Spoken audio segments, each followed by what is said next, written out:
Pierre-Ambroise François Choderlos de Laclos was a French novelist, official, Freemason and army general, best known for writing the epistolary novel Les Liaisons Dangereuses. A unique case in French literature, he was for a long time considered to be as scandalous a writer as the Marquis de Sade or Nicolas Cdmere Acute-TIF. He was a military officer with no illusions about human relations, and an amateur writer. However, his initial plan was to write a work which departed from the ordinary, which made a noise, and which would remain on Earth after his death. From this point of view, he mostly attained his goals. With the fame of his masterwork Les Liaisons Dangereuses, it is one of the masterpieces of novelistic literature of the 18th century, which explores the amorous intrigues of the aristocracy. It has inspired a large number of critical and analytic commentaries, plays, and films.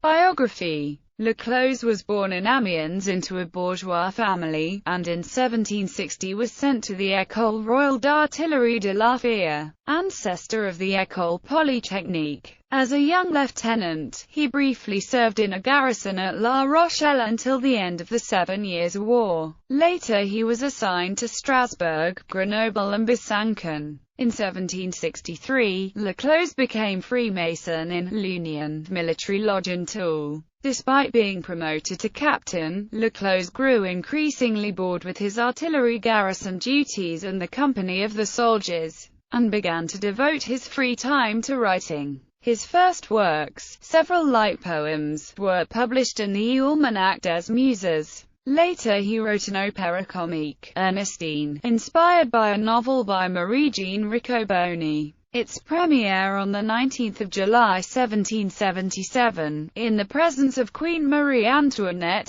was a failure. In the same year he created a new artillery school in Valence, which was to include Napoleon among its students. At his return to Besançon in 1778, Laclos was promoted second captain of the engineers. In this period, he wrote several works which showed his great admiration of Jean-Jacques Rousseau. In 1776, Laclos asked for and got his affiliation at Henry IV Lodge in Paris. There, he helped Louis-Philippe II, Duke of Orléans, leading the Grand Orient of France. In 1777, in front of the Grand Orient's dignitaries, he delivered what is considered as the first feminist speech by a man, supporting the initiation of women. In 1779 he was sent to Isle d'Aix to assist Marc René, Marquis de Montalembert in the construction of fortifications there against the British. He however spent most of his time writing his new epistolary novel, Les Liaisons Dangereuses, as well as a letter to Madame de Montalembert.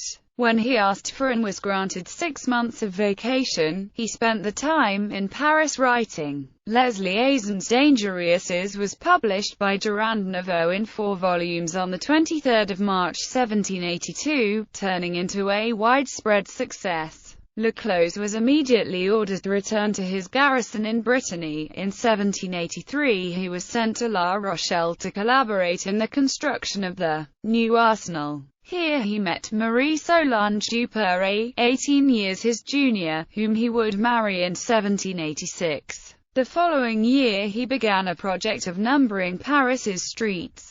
In 1788 Laclos left the army, entering the service of Louis-Philippe, Duke of Orléans, for whom, after the outbreak of the French Revolution, he carried forward with intense diplomatic activity. Captured by the Republican ideals, he left the Duke to obtain a place as commissar in the Ministry of War. His reorganization has been credited as having a role in the Revolutionary Army victory in the Battle of Valmy. Later, after the desertion of General Charles-François Dumouriez, he was however arrested as Orleanista, being freed after the Thermidorian reaction. He thenceforth spent some time in ballistic studies, which led him to the invention of the modern artillery shell. In 1795 he requested of the Committee of Public Safety reintegration in the army, which was ignored. His attempts to obtain a diplomatic position and to found a bank were also unsuccessful. Eventually, Laclos met the young general and recent first consul, Napoleon Bonaparte, and joined his party. On 16 January 1800 he was reinstated in the army as brigadier general in the Army of the Rhine, taking part in the Battle of Biberach.